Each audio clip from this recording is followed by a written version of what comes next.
So if enlightenment is the end of the illusion of the separate self, and you, holding on to the subtle belief that you are indeed a separate self, is fixated on this image of enlightenment that you think is going to make your life meaningful, then all you're seeking really is a frantic bid at your own downfall.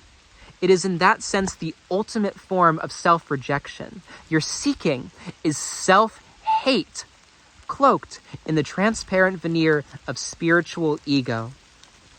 Forget about enlightenment, my friends. Just fucking drop it altogether, because even if there is a genuine experience associated with this delicious spiritual concept, I know that you are exhausted from your seeking, and the one thing you are really desperate for is the thing that you have been guilting yourself for this entire time, which is just giving yourself a break. And you know, I am staying in just one of the most beautiful places that I have ever seen, and there is this riverbank that each morning this young swan likes to saunter nearby, and the townsfolk give this swan alms in the form of white bread. But the townsfolk like to feed the ducks too.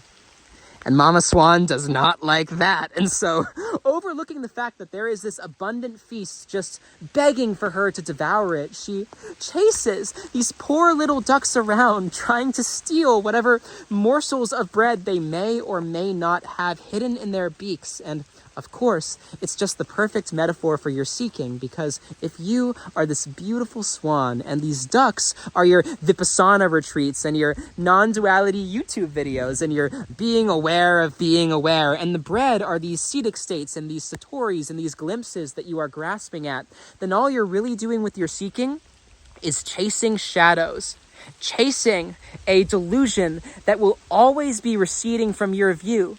Because the one thing you have wanted is the only thing that you cannot objectify or contextualize in the delusion of time. I get it.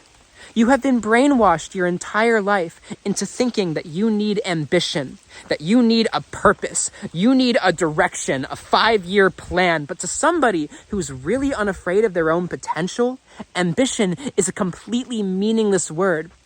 Because what is ambition when the entire world starts and ends right here?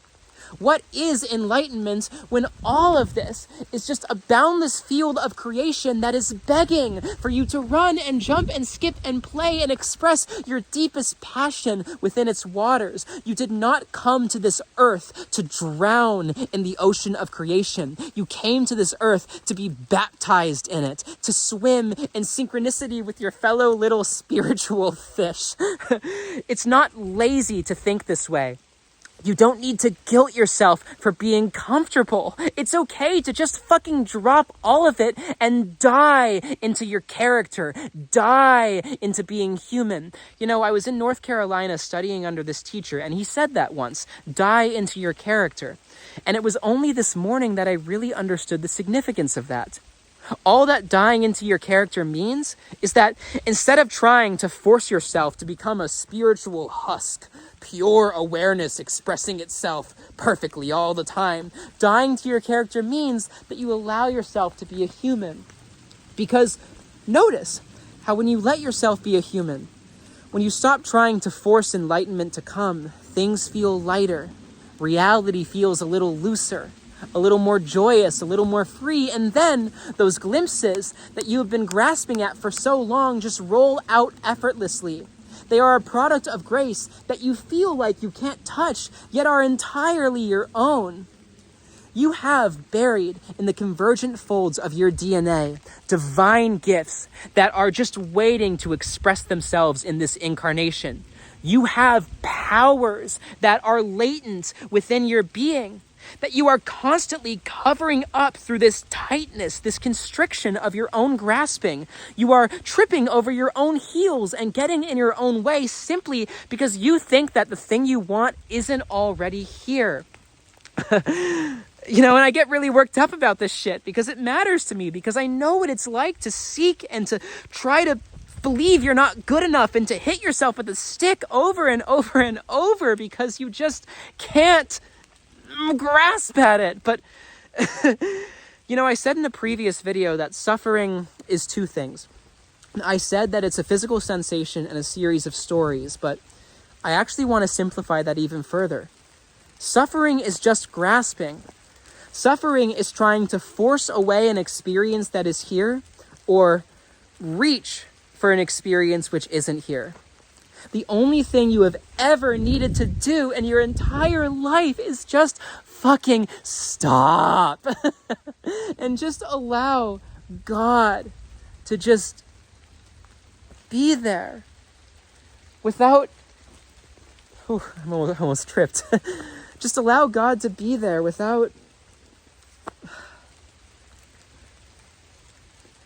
always needing to find the perfect words. You know what I mean? And when I do these tarot readings and these one-on-one calls and shit, truthandeverything.org, it's always the same thing every time. People are always like, I've been on this spiritual path for so long and I feel like I've hit this dead end. I feel like I'm always dealing with shadows. I'm always practicing. I'm always meditating, but nothing's happening. And it's like, yeah, because you're caught up in this game of trying to fix the human. And Matt Garrett has a great metaphor for this that I'm going to steal because I think everybody should hear it.